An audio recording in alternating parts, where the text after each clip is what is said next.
CBSE new vacancy Bihar police का question answer GK GS का practice set हम लोग आज के इस वीडियो में करेंगे।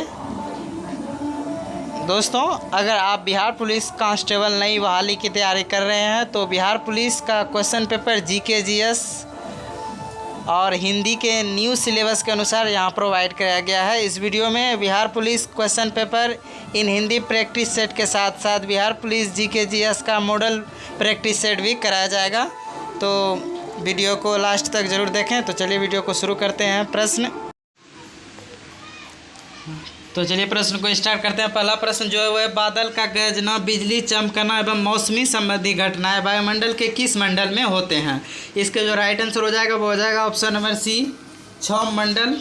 चलते हैं अगले प्रश्न की ओर। अगला प्रश्न है, कौन सा वृक्ष को पारिस्थितिकी आतंकवाद माना जाता है? कौन सा वृक्ष को पारिस्थितिकी आतंकवादी माना जाता है? इसके जो राइट आंसर हो जाएंगे वो हो जाएगा ऑप्शन नंबर बी, यूकेलिप्टस।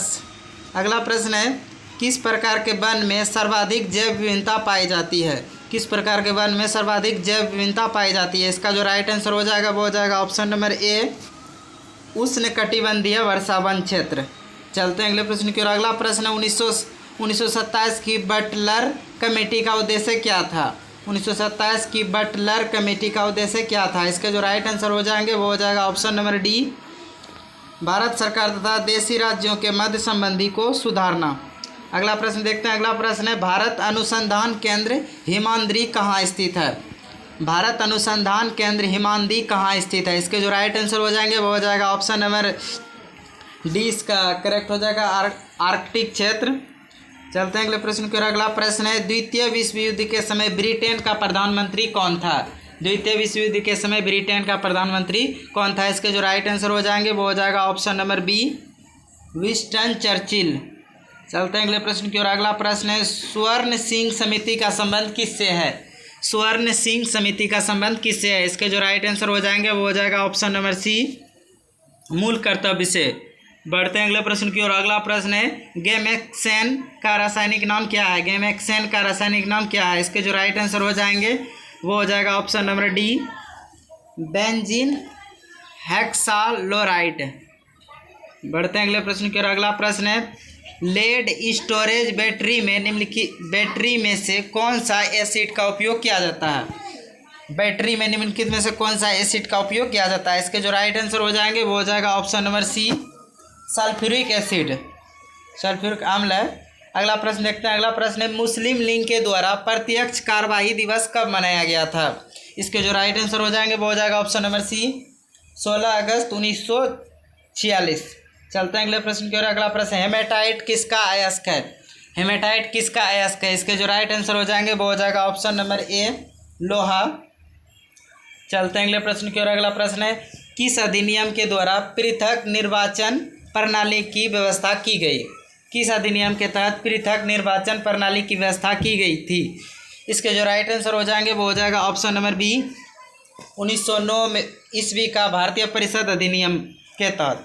अगला प्रश्न है, भूरी क्रांति का संबंध किससे है? भूरी क्रांति का संबंध किससे है? इसके जो राइट आंसर हो जाएंगे वो हो जाएगा ऑप्शन नंबर सी, उर्वरक उत्पादन से, यानी बीज उत्पादन से। अगला प्रश्न है, राष्ट्रपति द्वारा संसद के दोनों सदन के लिए कुल कितने सदस्यों को शामिल किया जा सकता है? इसके जो राइट आंसर हो जाएंगे वो हो जाएगा ऑप्शन नंबर ए, इसका राइट हो जाएगा 14। चलते हैं अगले प्रश्न की ओर। अगला प्रश्न है, किस संविधान संशोधन द्वारा मूल कर्तव्यों को संविधान में शामिल किया गया है? इसके जो राइट आंसर हो जाएंगे वो हो जाएगा ऑप्शन नंबर ए, 42वां संविधान संशोधन अधिनियम 1976। चलते हैं अगले प्रश्न की ओर। अगला प्रश्न है, विश्व डाक दिवस किस दिन मनाया जाता है? विश्व डाक दिवस किस दिन मनाया जाता है? इसके जो राइट आंसर हो जाएंगे वो हो जाएगा ऑप्शन नंबर ए, इसका राइट हो जाएगा 9 अक्टूबर। चलते हैं अगले प्रश्न की ओर। अगला जो प्रश्न है वह कंकाल की मांसपेशियों की अनुमानित संख्या बताइए। कंकाल की मांसपेशियों की अनुमानित संख्या बताइए। इसके जो राइट आंसर हो जाएंगे वो हो जाएगा ऑप्शन नंबर बी, 700। चलते हैं अगले प्रश्न की ओर। अगला प्रश्न है, हाइड्रोजन को जलाने से क्या बनेगा? हाइड्रोजन को जलाने से क्या बनेगा? इसके जो राइट आंसर हो जाएंगे वो हो जाएगा ऑप्शन नंबर डी, पानी। चलते हैं अगले प्रश्न की ओर। अगला प्रश्न है मानव में कुल रक्त आयतन में प्लाज्मा का प्रतिशत लगभग कितना होता है। मानव में कुल रक्त आयतन में प्लाज्मा का प्रतिशत कितना होता है। इसके जो राइट आंसर हो जाएंगे वो हो जाएगा option number C. Option number C हो जाएगा 55। चलते हैं अगले प्रश्न की ओर। अगला प्रश्न है लाल चूने से कौन सा एंजाइम मिलता है। लाल चूने से निम्नलिखित में से कौन सा एंजाइम मिलता है। इसके जो राइट आंसर हो जाएंगे वो हो जाएगा ऑप्शन नंबर डी, डायस्टेस। चलते हैं अगले प्रश्न की ओर। अगला प्रश्न है निम्नलिखित में वह ग्रंथि कौन सी है जो शरीर का ताप अस्थायी रखता है। इसका जो राइट आंसर हो जाएगा वो हो जाएगा option number D, hypothalamus. Hypothalamus. चलते हैं अगले प्रश्न की ओर। अगला प्रश्न है शकरा या मंड के किण्वन से प्राप्त होता है। शकरा या मंड के किण्वन से प्राप्त होता है। इसके जो राइट आंसर हो जाएंगे वो हो जाएगा ऑप्शन नंबर ए, इसका राइट हो जाएगा एथेनॉल। चलते हैं अगले प्रश्न की ओर। अगला प्रश्न है मौर्य काल में शिक्षा का सर्वाधिक प्रसिद्ध केंद्र था। मौर्य काल में शिक्षा का सर्वाधिक प्रसिद्ध केंद्र था। इसके जो राइट आंसर हो जाएंगे वो हो जाएगा ऑप्शन नंबर सी, तक्षशिला। चलते हैं अगले प्रश्न की ओर। अगला प्रश्न तारों का रंग किस पर निर्भर करता है। तारों का रंग किस पर निर्भर करता है। इसके जो राइट आंसर हो जाएंगे वो हो जाएगा ऑप्शन नंबर ए, तापमान पर। चलते हैं अगले प्रश्न की ओर। अगला प्रश्न है ज्वाला के सबसे गर्म भाग को क्या कहते हैं। ज्वाला के सबसे गर्म भाग को क्या कहते हैं। इसके जो राइट आंसर हो जाएंगे वो हो जाएगा option number B, non luminous zone. चलते हैं अगले प्रश्न की ओर। अगला प्रश्न है भारतीय वन सेवा की स्थापना कब हुई। भारतीय वन सेवा की स्थापना कब हुई। इसके जो राइट आंसर हो जाएंगे वो हो जाएगा ऑप्शन नंबर, इसका हो जाएगा ऑप्शन नंबर सी, इसका राइट हो जाएगा 1986 ईस्वी। अगला प्रश्न है जरीहा मानक किससे संबंधित है। जरीहा मानक किससे संबंधित है। इसके जो राइट आंसर हो जाएंगे वो हो जाएगा ऑप्शन नंबर बी, इसका राइट हो जाएगा पर्यावरण मानक से। चलते हैं अगले प्रश्न की ओर। अगला प्रश्न है भारत में पर्यावरण संरक्षण अधिनियम कब पारित किया गया। भारत में पर्यावरण संरक्षण अधिनियम कब पारित किया गया। इसके जो राइट आंसर हो जाएंगे वो हो जाएगा ऑप्शन नंबर बी, इसका राइट हो जाएगा 1986 ईस्वी। चलते हैं अगले प्रश्न की ओर। अगला प्रश्न है रेड डाटा बुक में संकटापन्न जीवों को किस रंग में दर्शाया गया है।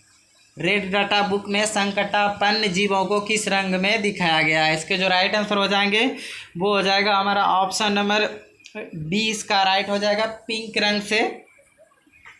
चलते हैं अगले प्रश्न की ओर। अगला प्रश्न है विश्व वन्य प्राणी दिवस किस तिथि को मनाया जाता है। विश्व वन्य प्राणी दिवस किस तिथि को मनाया जाता है। इसका जो राइट आंसर हो जाएगा वो हो जाएगा ऑप्शन नंबर डी, 6 अक्टूबर। चलते हैं अगले प्रश्न की ओर। अगला प्रश्न निम्नलिखित में से कौन सा एक मूंगा चट्टान का क्षेत्र नहीं है। निम्नलिखित में से कौन सा एक मूंगा चट्टान का क्षेत्र नहीं है। इसके जो राइट आंसर हो जाएंगे वो हो जाएगा ऑप्शन नंबर सी, इसका राइट हो जाएगा खम्पात की खाड़ी। चलते हैं अगले प्रश्न की ओर। अगला प्रश्न है निम्नलिखित में से कौन सा अक्रिय नहीं है। अक्रिय नहीं है, इस गैस नहीं है। इसका जो राइट आंसर हो जाएंगे वो हो जाएगा ऑप्शन नंबर सी, हाइड्रोजन। चलते हैं अगले प्रश्न की ओर। अगला जो प्रश्न है वह है निम्नलिखित में से कौन सा हास्य गैस के रूप में जानी जाती है। हास्य गैस के रूप में जानी जाती है। इसके जो राइट आंसर हो जाएंगे वो हो जाएगा ऑप्शन नंबर डी, N2O। चलते हैं अगले प्रश्न की ओर। अगला प्रश्न है चिली सिरा किसका सामान्य नाम है। चिली सिरा किसका सामान्य नाम है। इसका जो राइट आंसर हो जाएगा वो हो जाएगा ऑप्शन नंबर ए, इसका राइट हो जाएगा सोडियम नाइट्रेट। चलते हैं अगले प्रश्न की ओर। अगला प्रश्न है अत्यधिक किण्वन से आप क्या समझते हैं। अत्यधिक किण्वन से आप क्या समझते हैं। इसके जो राइट आंसर हो जाएगा वो हो जाएगा ऑप्शन नंबर डी, इसका राइट हो जाएगा यह अपशिष्ट जल में ईंधन के रूप में हाइड्रोजन गैस उत्पन्न करने की पद्धति है। चलते हैं अगले प्रश्न की ओर। अगला प्रश्न है इंटरनेट में किसका टाइप के स्विच का किया जाता है। इंटरनेट में किस टाइप के स्विच का उपयोग किया जाता है। इसके जो राइट आंसर हो जाएंगे वो हो जाएगा ऑप्शन नंबर सी, पैकेट। चलते हैं अगले प्रश्न की ओर। अगला जो प्रश्न है वह है राष्ट्रीय प्रवाह भित्ति अनुसंधान केंद्र कहाँ स्थित है। राष्ट्रीय प्रवाह भित्ति अनुसंधान केंद्र कहाँ स्थित है। इसके जो राइट आंसर हो जाएंगे वो हो जाएगा ऑप्शन नंबर डी, इसका राइट हो जाएगा पोर्ट ब्लेयर। चलते हैं अगले प्रश्न का। अगला जो प्रश्न है वह निम्नलिखित में से कौन एक ग्रीन हाउस गैस नहीं है?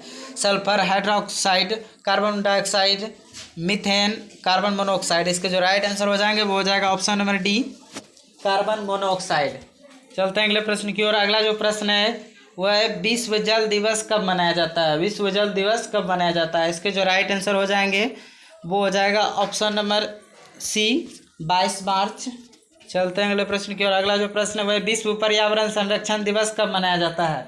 विश्व पर्यावरण संरक्षण दिवस कब मनाया जाता है? इसका जो राइट आंसर हो जाएगा वो हो जाएगा ऑप्शन नंबर सी, 16 नवंबर।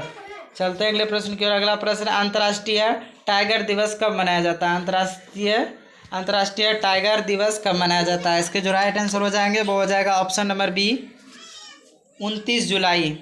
चलते हैं अगले प्रश्न की ओर। अगला प्रश्न, भारत में जैव विविधता अधिनियम कब लागू किया गया? भारत में जैव विविधता अधिनियम कब लागू किया गया? इसका जो राइट आंसर हो जाएगा वो हो जाएगा ऑप्शन नंबर ए, इसका राइट हो जाएगा 2002।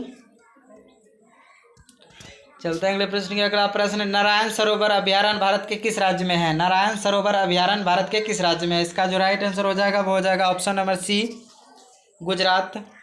चलते हैं अगले प्रश्न की ओर। अगला प्रश्न है, बुल्स आई किस खेल में प्रयुक्त होता है? बुल्स आई किस खेल में प्रयुक्त होता है? इसका जो राइट आंसर हो जाएगा वो हो जाएगा ऑप्शन नंबर बी, शूटिंग। चलते हैं अगले प्रश्न की ओर। अगला प्रश्न है, ग्रैमी पुरस्कार किस क्षेत्र में दिया जाता है? ग्रैमी पुरस्कार किस क्षेत्र में दिया जाता है? इसका जो राइट आंसर हो जाएगा वो हो जाएगा ऑप्शन नंबर बी, संगीत में।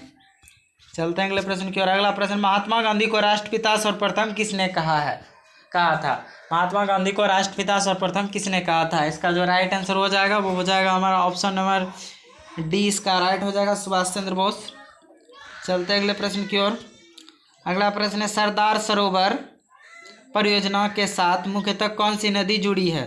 सरदार सरोवर के साथ मुख्यतः कौन सी नदी जुड़ी हुई है? इसका जो राइट आंसर हो जाएगा वो हो जाएगा ऑप्शन नंबर सी, इसका राइट हो जाएगा नर्मदा नदी। चलते हैं अगले प्रश्न की ओर। अगला प्रश्न है, किस देश का पुराना नाम फार्मोसा है? फार्मोसा था। इसका जो राइट आंसर हो जाएगा वो हो जाएगा ऑप्शन नंबर डी, इसका राइट हो जाएगा ताइवान। चलते हैं अगले प्रश्न की ओर। अगला प्रश्न है, किस मुगल सम्राट को लंपट मूर्ख कहा जाता था? किस मुगल सम्राट को लंपट मूर्ख कहा जाता था? इसका जो राइट आंसर हो जाएगा वो हो जाएगा ऑप्शन नंबर सी, इसका राइट हो जाएगा जहांदार शाह। चलते हैं अगले प्रश्न की ओर। अगला प्रश्न है, पानीपत का प्रथम युद्ध लड़ा गया था किनके बीच? तो इसका जो राइट आंसर हो जाएगा वो हो जाएगा ऑप्शन नंबर सी, बाबर और इब्राहिम लोदी के बीच लड़ा गया था 1914 में। अगला प्रश्न है, सामान्यतः अजमेर निम्नलिखित में से किस सूफी संत से संबंधित है? इसके जो राइट आंसर हो जाएंगे वो हो जाएगा option number C, Khwaja Moinuddin Chishti. तो यह तो इस वीडियो के कुल 50 प्रश्न। अगर आपको प्रश्न अच्छा लगा तो वीडियो को लाइक कीजिए और चैनल पे नए हैं तो चैनल को सब्सक्राइब कीजिए। मिलते हैं इसी तरह के अगले वीडियो में, तब तक के लिए जय हिंद।